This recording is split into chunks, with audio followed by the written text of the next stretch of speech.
Alright, the record reflect we are back in session. Parties and counsel are present, our jurors are not yet present. I haven't quite finished going through the transcript. I have about another 50 pages to do, so probably take me another 30 to 40 minutes to go through that. So I should have a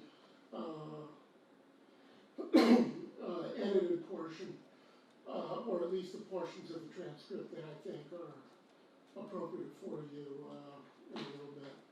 And I would guess that it would take you a little while to edit the tape and transcript. Yes. Okay. So I can get back to you this afternoon, and hopefully we can do that tomorrow morning, and then if the DA said if any cross-examination of Bachman, they can do that tomorrow morning. And then, other than Dr. Rudin, what else do you have? We have Troy Dugal, but I know that Mr. McGee wanted to address the court as well. So, Okay. yeah. So this afternoon, when we met with the court in chambers, we were fully, committed to me going forward. If Mr. McGee wasn't able to do that, that's kind of what we've been planning. But according to, without getting too detailed into Mr. McGee's condition, part of the issue is it started with really, going over the interview that's going to be played, whatever portion that may be. Mr. McGee wants to weigh in on that. It's an important issue. Also, in talking with Mr. Merritt about the upcoming witnesses, I know that he's very insistent, and rightly so, that Mr. McGee be present and participate in that. And I can't argue with that. And in that regard, Mr. McGee and I talked about him being available to do those things, so we don't have to break. But I don't know if Mr. McGee's condition will allow that at this point, and I'll let Mr. McGee address it from there. Well, as the court knows, the condition I'm in, I regressed a little bit after we met today. I don't know how long it'll take me to get back. I think having conversations with Mr. Merritt, Mr. Moline, I think it's in the best interest of my client to have effective assistance of counsel if the trial is continued until I can get a little better. It became clear I came back too early. It took me about 30 minutes to figure that out. Well, Detective Bachman was Mr. Moline's witness, and the issue of the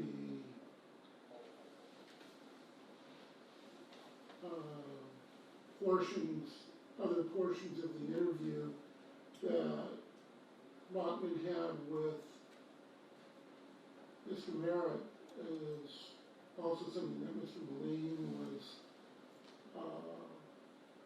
arguing for since the outset. So, Your Honor, that's just the issue that started this discussion going forward. It's not the defining issue. The court's going to say what can be played and what can't, and that's going to happen.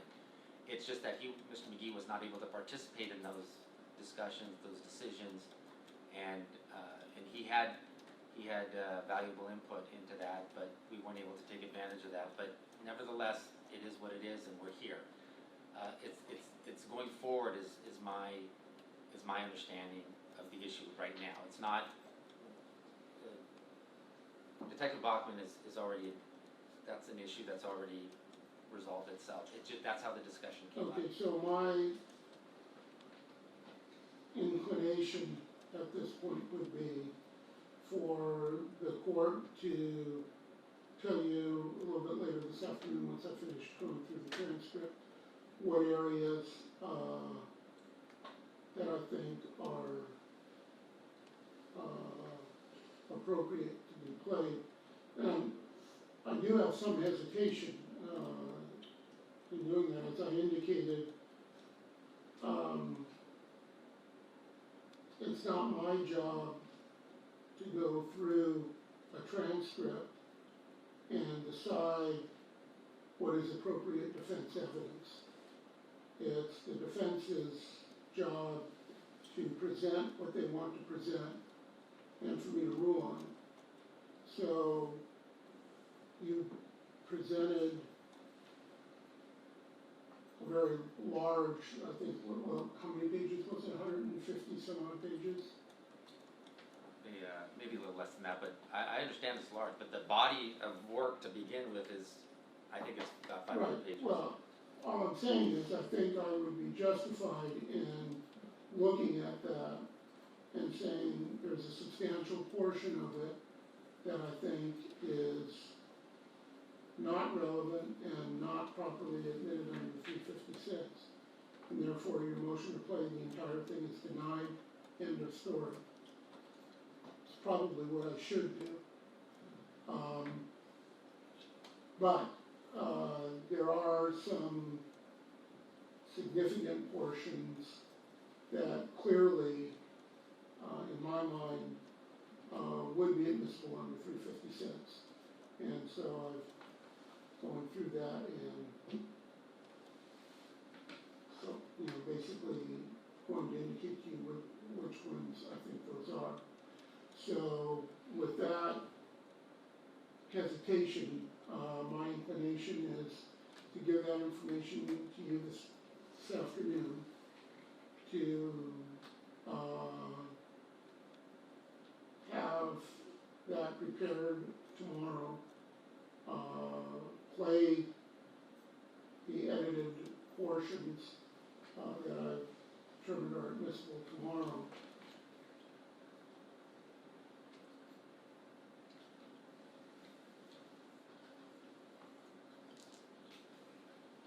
And then if the people have any cross-examination of Detective Bachman, to do that tomorrow. I understand Dr. Rudin was originally scheduled for tomorrow. I understand that was originally planned on being Mr. McGee's witness, and I understand that's an expert witness. There's a lot of technical material and a lot of material to be coordinated with other testimony. And I think it's reasonable to allow some reasonable time to see if Mr. McGee is going to be able to continue to be able to do that. And I'm willing to give you the time to do that. If there are other witnesses that you have that you're intending to call, are there? Yes, we have, we'll finish with Bachman tomorrow. We have at least one other witness tomorrow as well. Who's that? It's our defense investigator, Gary Robertson. Okay. We'll need an offer of proof for that one, make sure there's no issues. Okay. Since we've been provided no reports or anything. Okay, that aside, we can discuss that and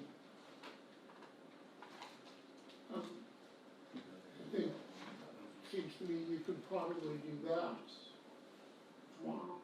Yes. Okay. And then we were only going to be here Tuesday and Wednesday anyway this week. So I'm willing to go to Monday or Tuesday of next week to schedule Dr. Rudin to see if Mr. McGee can do it at that point in time. If Mr. McGee, if he and his doctor say no, he can't do it, but there's a reasonable amount of time where he will be able to do it, probably do that. If it's, he can't do it now, don't know if or when he might be able to do it, then I think you would have to take over. Well, I appreciate that, and of course, we'll have to deal with that. I I'm understand. prepared to deal with it. The issue, I don't wanna speak for Mr. McGee, but it's not even a question of what his doctors say. I know, cause I know Mr. McGee would come back if he could. It wouldn't even matter what the I doctor know said. that too. So- I understand that. So, and that's what concerns me, because I know that, you know, obviously he has a lot to add to this. It's not just Dr. Rudin, he has a lot to add to our team. It's not, so that's really the issue that not only, I'm struggling with, but my client, our client is struggling with, because his participation in decision-making and all of that, is vitally important to our presentation of our defense. So, I'm in a bit of a quandary as well, because as I know, as the court knows, we all want things to move along, and at the same time, from our standpoint, we have to consider our client's best interests as well. So,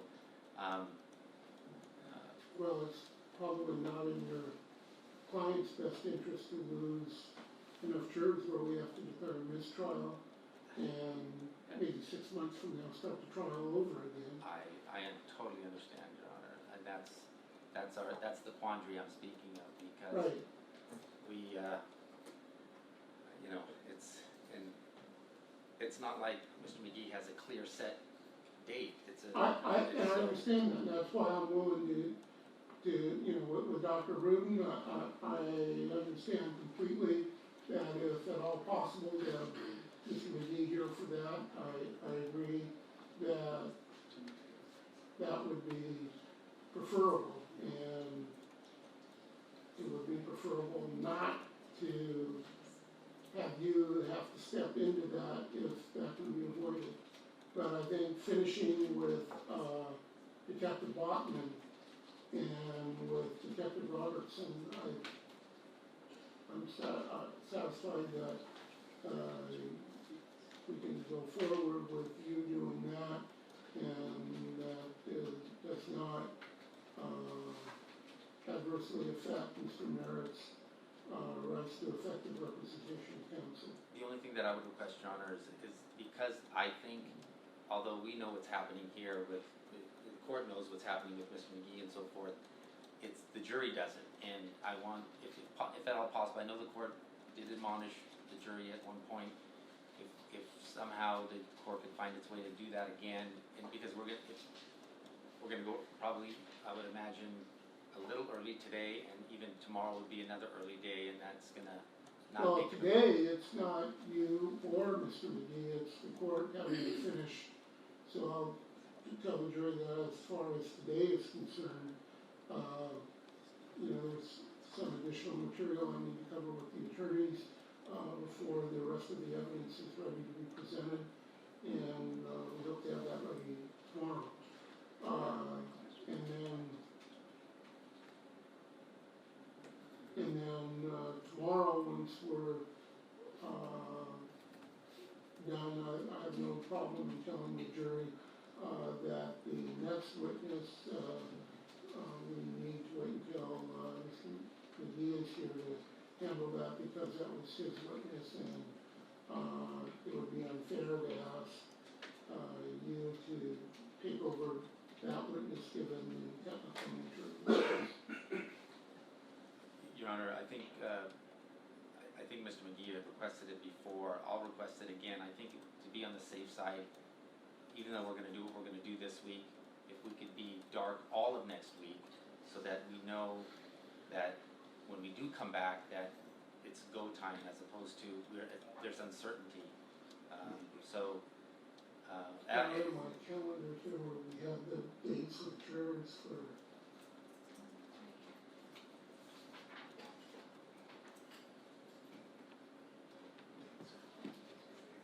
No, probably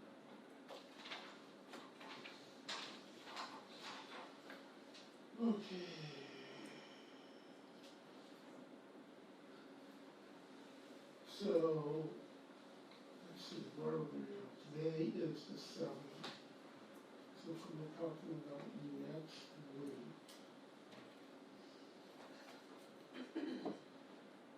you would have been here 13th, 14th, 15th, Thursday's out, 16th, 20th.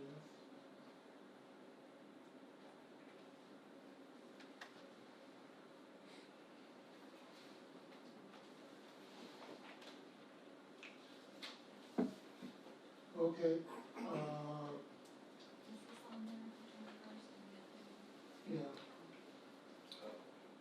So instead of coming back on the 13th or the 14th, we can come back the afternoon of the 21st. Your Honor, at Yeah. what point do we bring in the jurors and find out how many we're actually going to lose by doing that? Because I know that we've already had a notice that we lose one of them by the very first week in June. And Well, I'm we have afraid to that we're going to submit lose the way comment too many schedule. people in order, if we do that. Yeah, and I just want to be heard. I can't speak to Mr. McGee's condition because I don't know anything. I can say that 2 weeks ago, the same representation was made by Mr. Moline, that he'd be ready to roll with Dr. Rudin.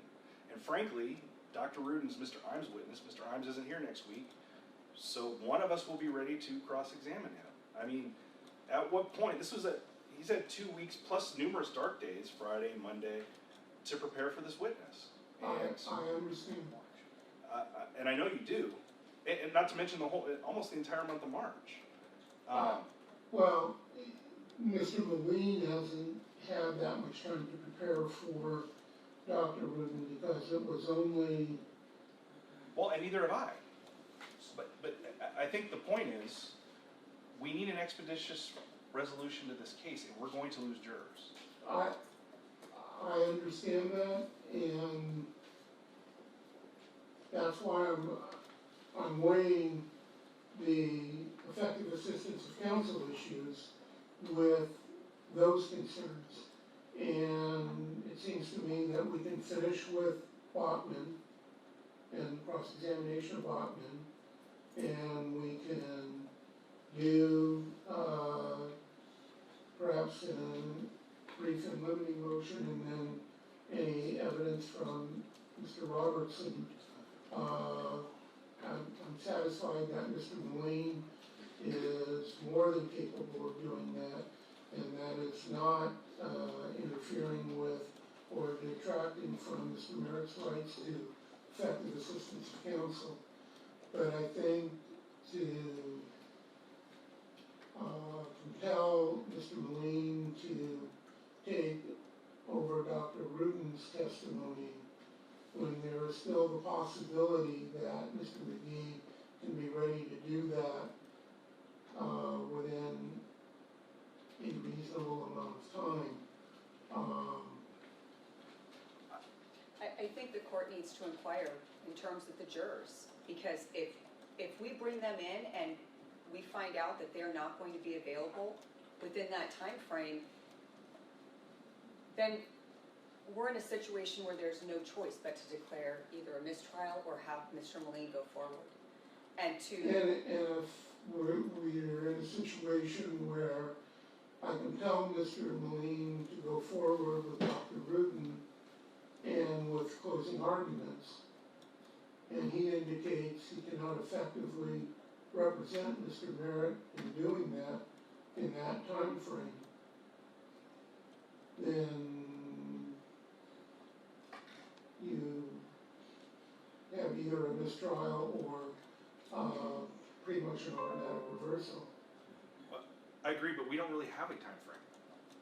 Well, and I agree, and that's why I'm willing to go the extra week to the 21st, with the understanding if we come back on the 21st and Mr. McGee says, okay, I think I'm ready, well, no, I really can't do it, I need another week or so, no, that's kind of the end of that discussion, and either Mr. Moline goes forward or we don't go forward.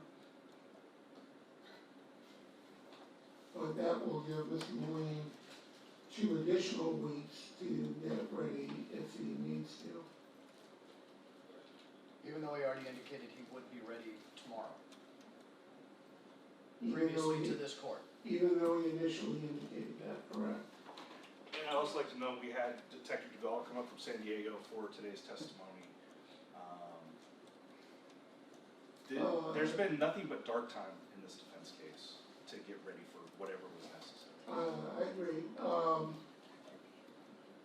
We can do Detective Duvall today, and then I can finish going over the transcript, after we do Detective Duvall. Our plan was to do Gall today, Your Honor. So, Okay, we can do that. That's fine. And then in the interim, after we finish Duvall and we finish Bachman, during that time that we're waiting, for Dr. Rutan, if there's any rebuttal testimony that people have regard to evidence that's already been presented by the defense, you can put that on out of order, if you wish to. Well, we appreciate that, but there's the oft-heard call that, we don't want to interrupt the flow of our testimony. I understand. I mean, we're ready to do that tomorrow, or next week, we can do the Monday if you want. Okay, I'm just giving you the option of, if you say, no, I don't wanna start our rebuttal until they're completely done with everything, I understand. I'd also like to note for the record that Mr. Stutchman was not Mr. Moline's witness on the same subject matter, and Mr. Moline did a fine job of presenting his testimony over the course of 2 days. I understand. Thank you. So, well, we can run ring jurors in, we can interrupt Bachman's testimony, take, the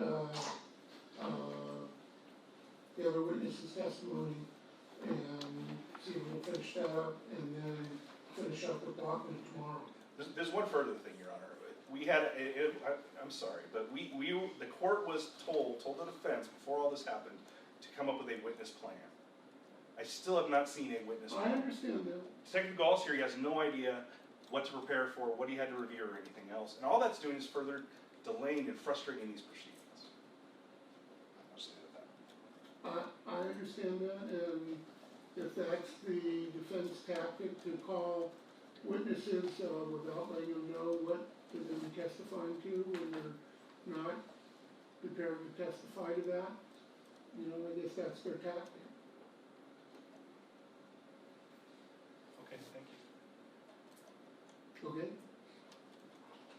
So we're ready to bring in you wanna, stay, Mr. McGee, or would you prefer to leave? My plan was not to stay. Okay, do you wanna, wave through the back, that was so the jurors don't see you leaving?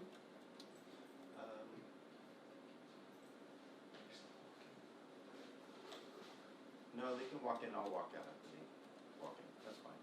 Okay, Because they saw me arrive here, so. okay, I know this probably doesn't weigh as heavily with the court as the defendant's rights, but I would like to add for the record Marcy's Law and the victim's family's rights to have a speedy trial. And the frustration that this has put on them. They have plans and lives and things to move on with. And that frustration is definitely felt by them, and I just want to make sure that that's clear on the record. and I certainly understand that, and I think it would be more frustrating for them to, in the name of expediency, to go forward if the end result is going to be either a mistrial or a reversal, and have to do it over again at a later time. I just wanted to put it on the record. I understand that, and I am sensitive to that. But I'm looking at the long-term result for them as well as everyone else, as opposed to the short-term expediency. And Your Honor, we are certainly cognizant of that. I don't think that I'm gonna reply to any of the insensitive remarks of the prosecutors about not taking into consideration Mr. McGee's condition, because they don't know what they're talking about, they don't know what he's feeling, they don't know what's going on. So I'm not gonna address all the I would call nonsensical statements about delays, but I would like to say that, again, Mr. McGee wants to go forward. He doesn't not want to go forward, he wants to go forward, and would do so even against doctors' wishes if he could. I understand that, and I agree that, you know, I've known Mr. McGee for a long time, so, I know that if he could do so, he would, so. Okay, so And we just- can go ahead and, I'm clear, I'm not ordered back till the 21st, correct? we're not going to proceed until the 21st. Well, we're gonna proceed with, today and finish up with, Bachman tomorrow. And, you know, you can be here or not, that's up to you. And then after that, we won't be here until the 21st. And again, if you're able to be here, great. If you're not able to be here, I'm sure we'll be advised. I just wanted to make sure the date. Yeah. Is there a possibility for some type of status conference, that if Mr. McGee is capable of returning prior to the 21st, we can get rolling? Because just to shoot blindly, he, you know,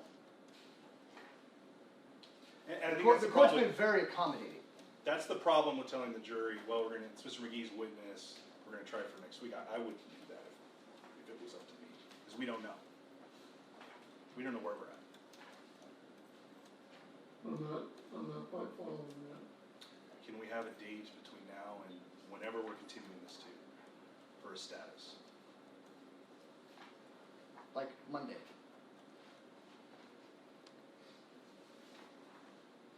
Tuesday.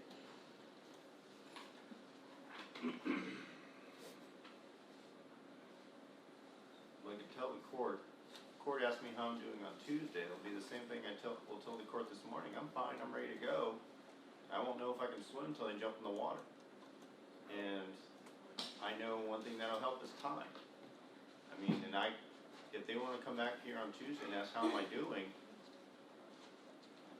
I'm willing to go to the 21st based on that request by the defense. Okay, thank you. so we can go ahead and bring our jurors in.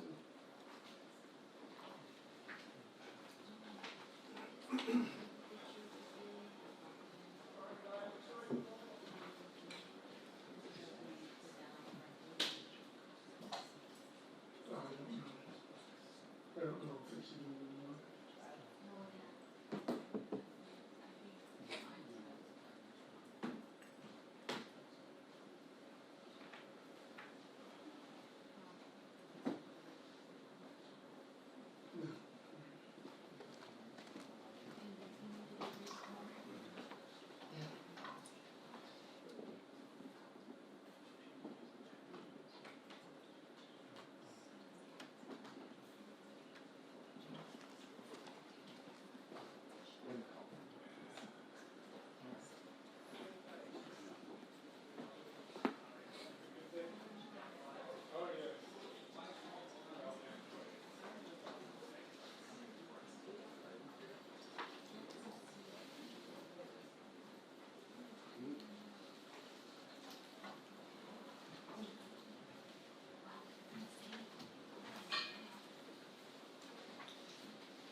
All right, the record reflect we are back in session. Apologize for the delay. There were several areas we needed to discuss. We're going to interrupt Detective Botman's testimony. There's still additional material that the defense and prosecution and I need to go over to determine what, if any, of that is appropriate to go into at this point, or whether or not it's things that have already been gone into. So we're going to interrupt that testimony, and I understand the defense wishes to recall Detective Duvall at this time? Yes. Okay.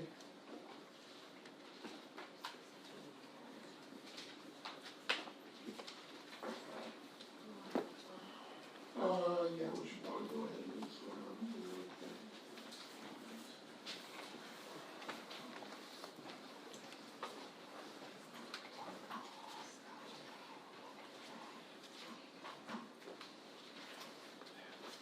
Do you solemnly state the evidence in this matter is the truth, the whole truth, and nothing but the truth, so help you God? I do. State your full name, spell it for the record. First name is Troy, T-R-O-Y.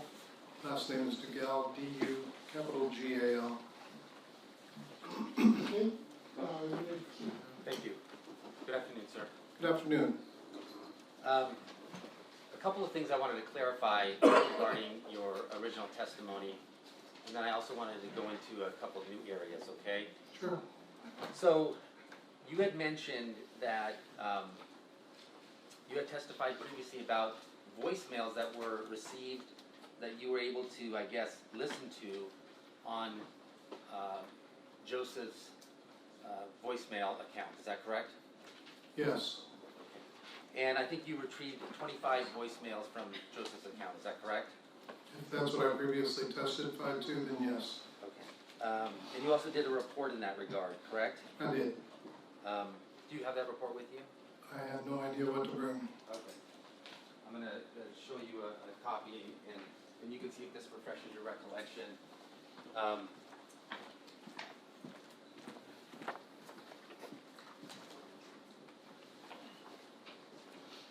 Is there a specific, okay, I can see on the head. Sure. And then if you don't mind, just go through the extra pages to make sure that, at least for the voicemails, that part of the report is complete. Can we have a page number you're referencing, counsel? Sure. It would be page 1 of 4. I'll show it to you. This is my report. I do remember authoring it, and I have documented Joseph's 25 voicemail box messages and delineated just a synopsis of what's on each message. Sure. And what about Summer's phone? Were you able to do the same thing? I did. Okay. And how many voicemails did she have? 31. Okay. And you, and I could be wrong, but I believe your testimony was along the lines of the voicemails were not starting on the 4th or the 5th. They actually started on the 15th or after. Did I have that correct? Is that in this report? You're asking me some questions that I testified to in January. I know. But see if this refreshes your memory. Because there's a reference in the second voicemail to seeing news reports, you deduced from that it had to have been after the 15th. Does that sound familiar? No. That testimony doesn't sound familiar? No, I'm sorry. Okay. And did you also indicate that you thought that the other voicemails between the, let's say, the 5th and the 15th had been erased? Is that in the report? Well, I'm asking if you recall that. No. Okay. And looking at that report now, would you be able to tell what the dates of those were? Of each individual voice? Approximately when those voicemails started. I need to read the report. I mean, I'm looking just superficially at the report. Sure. Okay, let me ask you this. What was the first that you knew of that the press was involved? Like it appeared, the fact that the family was missing appeared in news reports. They came out to the scene on the 15th. On the 15th? Yes. Okay. So if the second voicemail talks about the press are reading about it in the San Clemente Times, would that suggest that that voicemail perhaps would have been left after the 15th? I would say so, yes. Okay. And because that's the second voicemail, and you would agree that the second voicemail on Joseph's phone relates to the news story, correct, in the San Clemente Times? It does. So, did you find out, or did you do anything to determine what happened to the voicemails that were left between the, let's say, the 5th and the 15th? Objection assumes a fact, not evidence. Anything. There you go.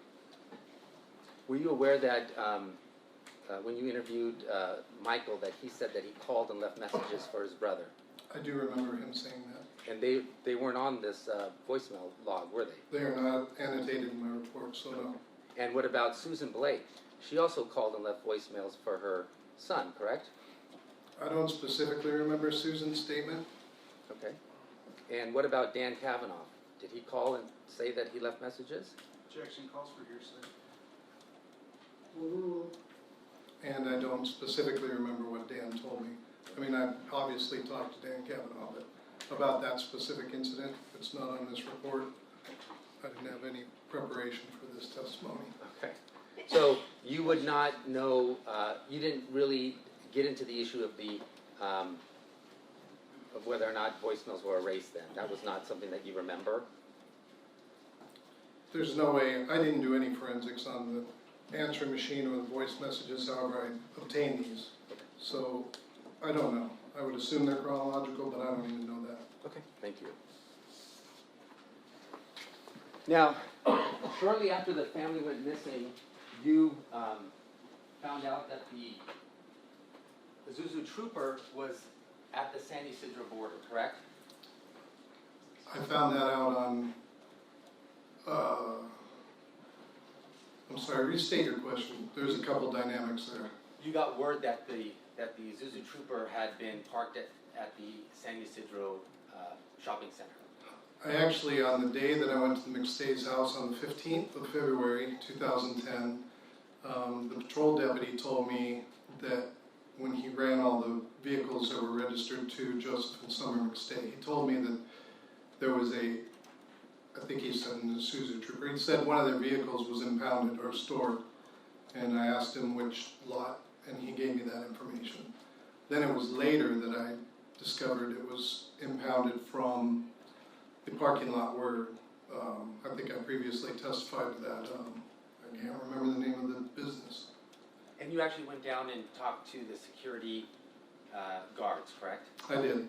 And then I had asked you, if you recall, about collecting the video surveillance tapes, correct? I don't remember you asking me about that, but I sent some of my peers to go get the surveillance video from the border, any surveillance video they could find. And you asked them to get a particular time period, correct? Yes. And that was based on what one of the security guards that you interviewed told you the earliest the car could be there, correct? The answer to your question is yes. I took a 24-hour period for border surveillance video.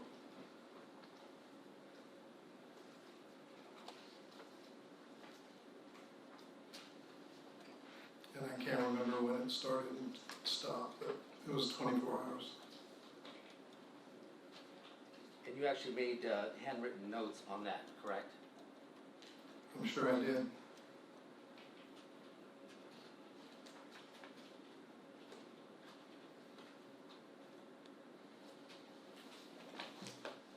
So I'm going to show you first exhibit 140, and you could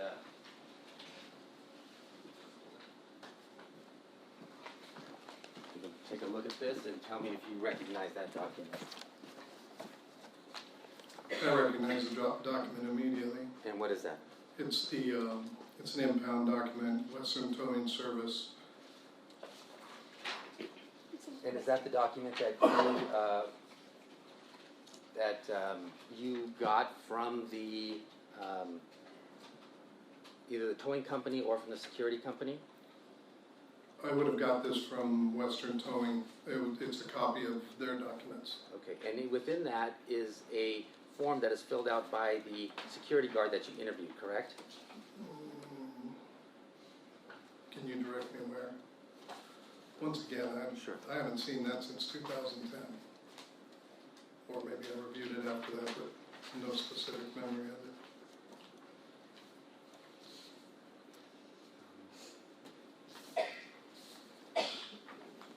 James Murray is listed as a printed name, and he is one of the security guards that I've talked to.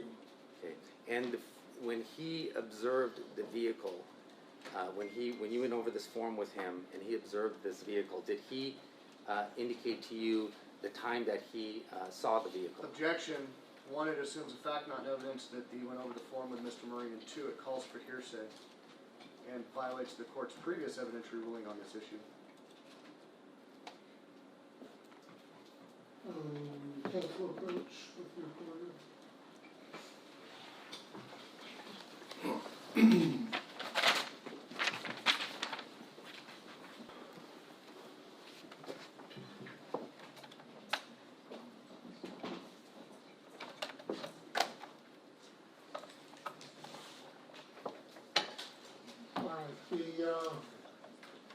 The last objection is sustained as raised.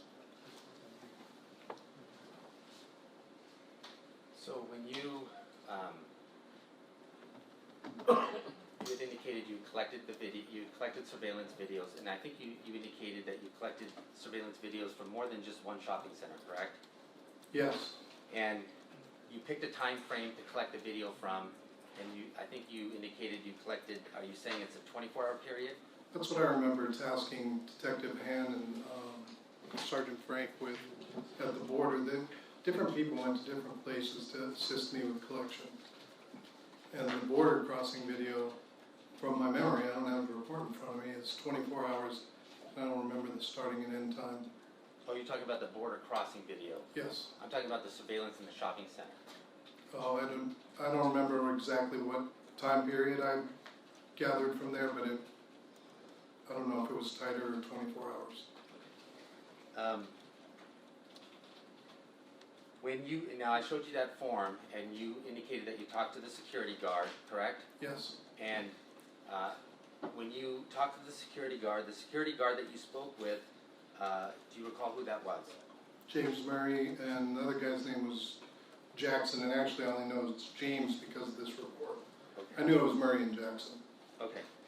And do you know, was Mr. Murray able to tell you where the car was parked, the trooper, in the parking lot?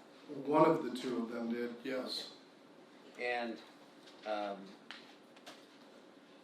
you recall maybe making a note of that in your handwritten notes? I'm sure I did. Okay. I'm going to show you this and see if this refreshes your recollection.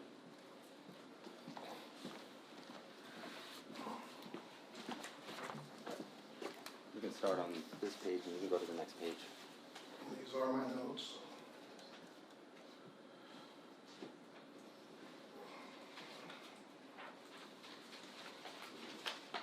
And it does indicate I'm speaking with James Murray.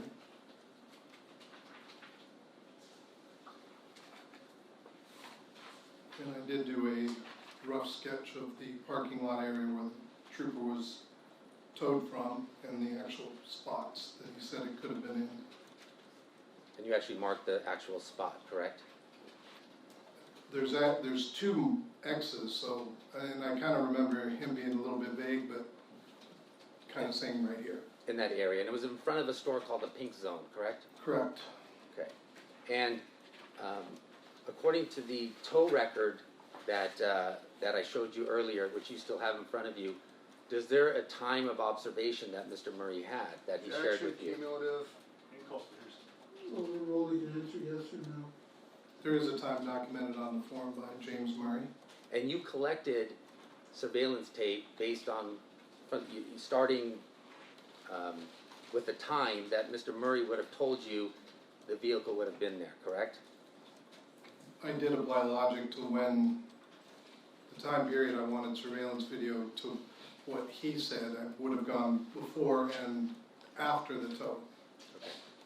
So, if you collected the surveillance video from 5 o'clock to 11 p.m., 5 p.m. to 11 p.m. at the shopping center, does that sound about right? Objection, it assumes facts not in evidence. I don't know. I would have to see my report to actually know exactly what I requested. You've testified to it before, but Okay, then there you go. okay. All right. So, but that time frame, you didn't just.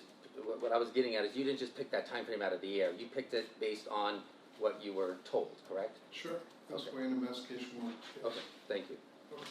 Now, do you know whether or not, and this may be a tough one, you may not remember, but do you remember whether or not the two security guards, which one of them would have been on duty at, let's say, 5, 6, 7, 8 o'clock in the evening? Or were both of them on duty? that you Objection, recall? calls for hearsay and cumulative. From my memory, they work together, but again, I don't have a report in front of me. I'm going off of, that's 2010 interview. Okay, great. Thank you. Okay.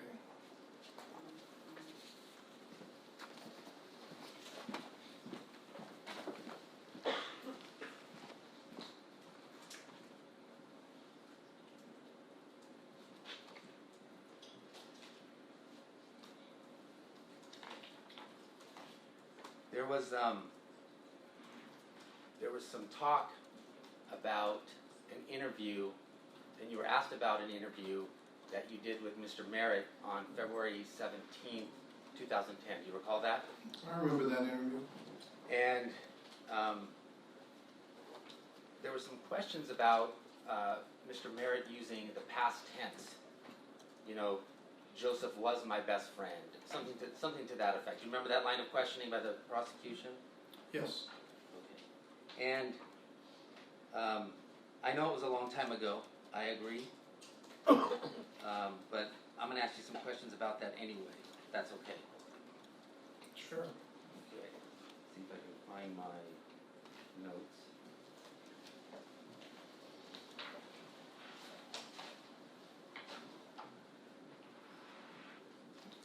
And you don't have your report, right? And you don't have the transcripts? I got a text last night from a prosecutor saying I was needed in court today at 1:15. Okay, great. I don't have any notes. You were, when you left last time, you were subject to recall though, right? Yes, should have been studying. So I want to just have you first take a look at the transcript and just tell me if that is your interview with Mr. Merritt, a transcript of your interview. And you can look at the beginning. What you've handed me is definitely a transcript typed by Mary, and it has my name and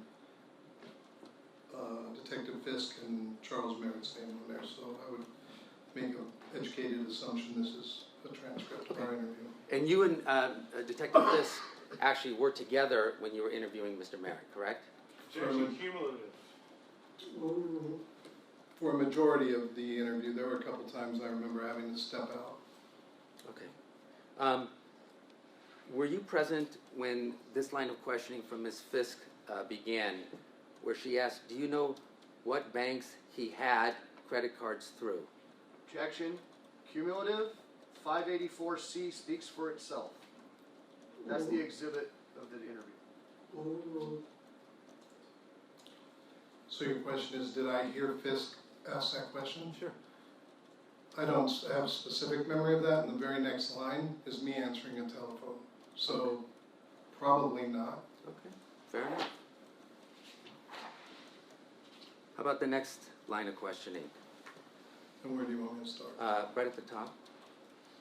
So the question by Detective Fisk, so he would give you credit cards and you started to tell me he used different banks. Do you recall that? No, and I can tell you why. I took a phone call right here on the page you initially showed me, and what you're seeing, my verbiage inside this transcript is me talking to somebody on a telephone, and I'm not in on that page. So, Are you still on the phone? I would assume so. Okay.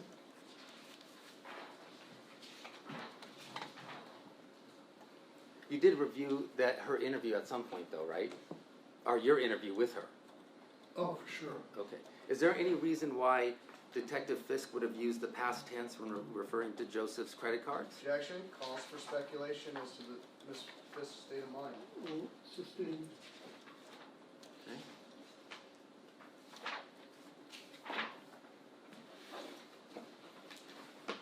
Let me try to go to,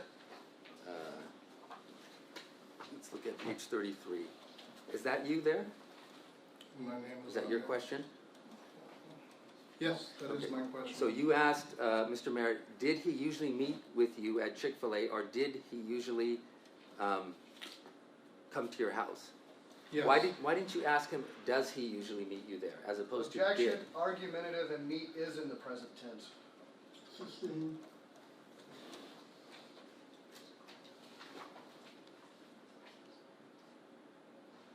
And on page 36, is that you as well? Yes, Okay. And you asked Mr. Merritt, does Joseph pick him up often? And what did Summer say about Jonah? Objection. Correct? Relevance and argumentative, and it's cumulative. Sustained is cumulative. We played the tape. Right? I understand. Would it be fair to say that those are questions in the past tense? Objection, argumentative, relevance. Sustained.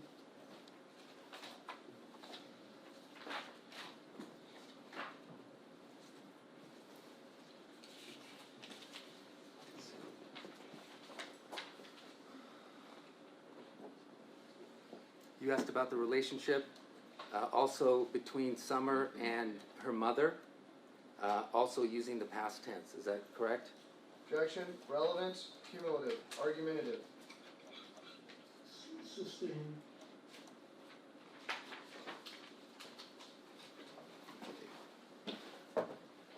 Would you agree that in reviewing this transcript and the interview, since you did review it, that many of the questions that were asked by you and Detective Fisk were in the past tense? Objection, assumes facts not evidence as to many. Overruled the answer. can you ask it again? Sure. Would you agree, and you can take a look at the portions that I highlighted, that many of the questions you asked of Mr. Merritt were in the past tense, referring to Joseph in the past tense, or Summer in the past tense? I would say generally, I'm asking in the past tense because I don't know any of these people. So, yeah, I'm referring to the past.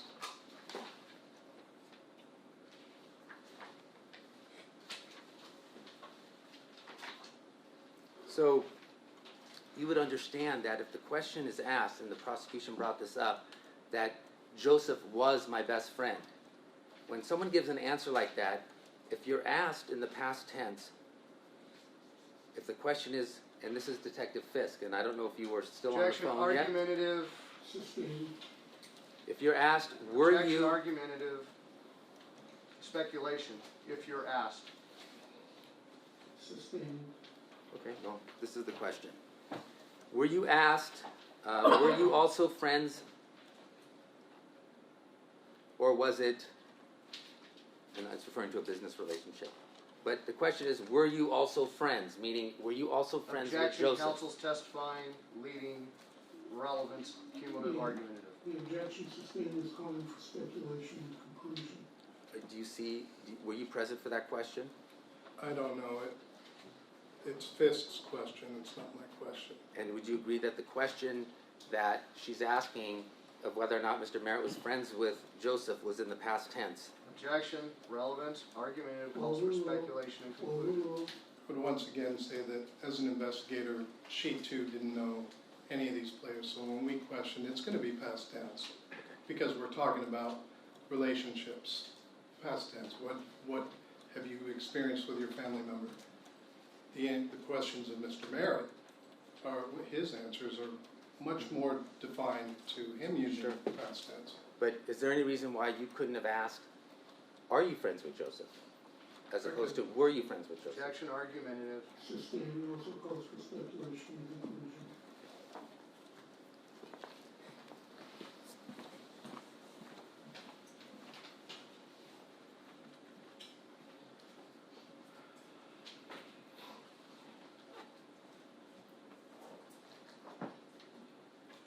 And just to clarify the date of, you mentioned the border crossing video, correct? Yes, Just to clarify the date of that, that was February 8th, is that correct? that's correct.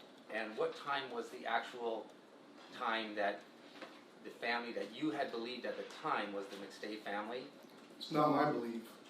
It's an investigation where some of the family members had some belief that it was possibly their family.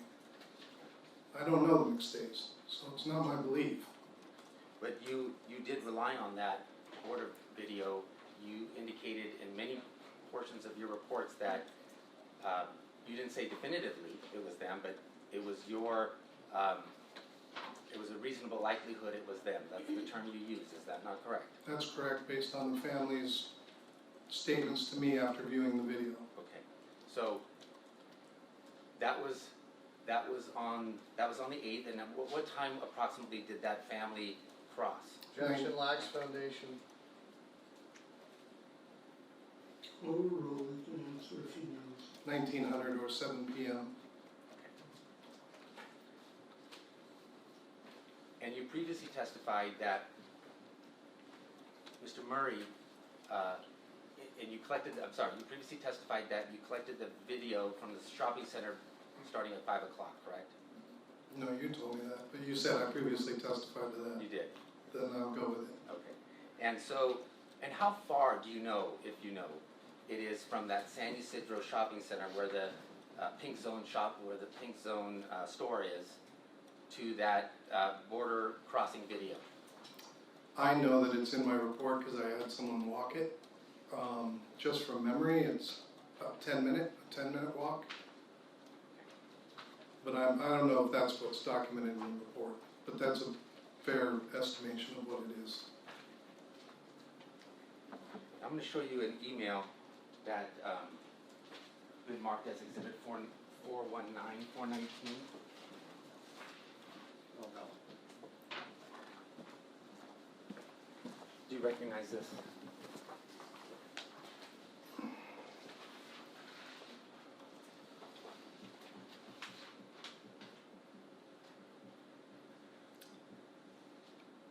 Vaguely, but not specifically. Does this look like an email that Mr. Merritt brought with him and gave you during your February 17th Jackson interview? cumulative. Overruled, we can answer. It's very possible, but I really, once again, I have no preparation, so to just hand me this and say, did Mr. Merritt give you that? Okay. You probably know better than me. There was a ledger as well that I want you to take a look at. Does that refresh your memory as to, do you know what that is? Again, it's vaguely familiar only because I know Mr. Merritt did provide us with some financial documents, and this is basically a ledger of clients and money paid out, but do I remember this specific? No. Okay. And this, do you recall if they were given together? Meaning, did he give you all of these at once? At that first interview on February 17th? I believe the documents he provided were on the 17th.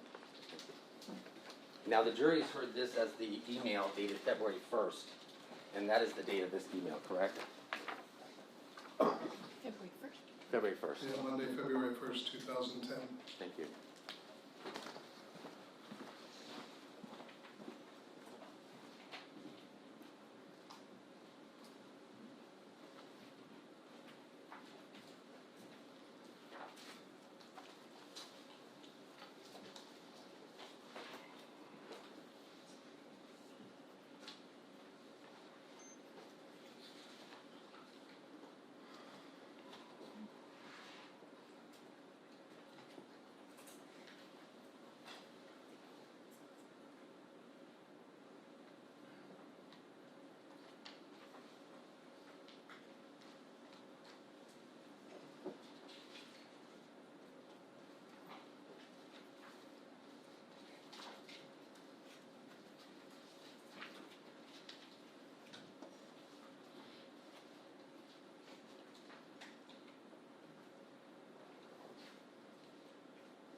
Anything on cross? We have no questions. Any objections to Detective DeGaul being excused again, still subject to recall? No. All right, thank you, sir, for your attendance today, and you are excused. Thank you. So at this point, unfortunately, I still need to go through some of that additional material with regard to Detective Bachman. So I don't think we're gonna, by the time I finish it and the attorneys are ready to prepare it and get it to you, it's not gonna happen today. So we're gonna go over to tomorrow, hopefully we'll be able to do that and finish up with Detective DeGaul and hopefully at least one other witness tomorrow. Okay? So we'll take an early recess at this time till 9:30 tomorrow morning.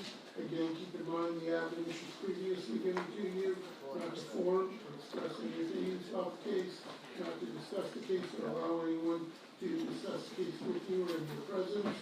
And again, that means not discussing anything about the case, any of the testimony, exhibits, parties, or attorneys. And we'll see everyone back at 9:30 tomorrow morning. I don't know, start one tomorrow? It's not working.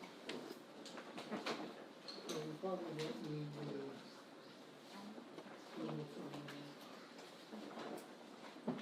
let's try Department 1 tomorrow. Okay?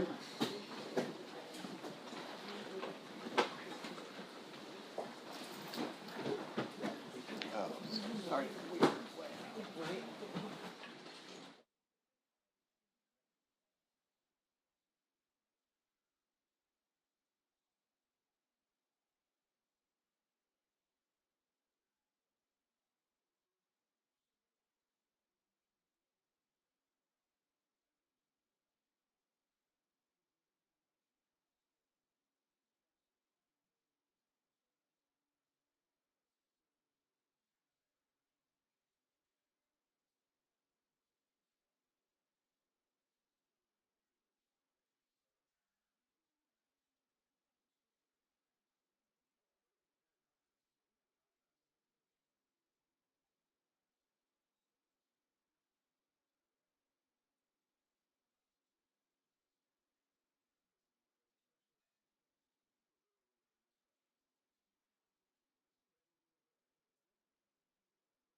Stay around for another 30 or 40 minutes. I will come back down and give you the portions of the transcript that I think relate to the two areas that were covered on the portions that were played by the people in the case in chief. Before the court scampers off, it indicated to the jury at the initial break this morning that they would have an opportunity to view the truck. I said we were trying to arrange that. Right. Well, it left the impression with all of us that the court is pretty much agreeing that that's gonna happen. But, aside from that, we can make that happen, but Sergeant Smith here needs some guidance from the court, including where would you like it delivered? I suggested to drop it off under the flagpoles, but I think court administration probably would not like that.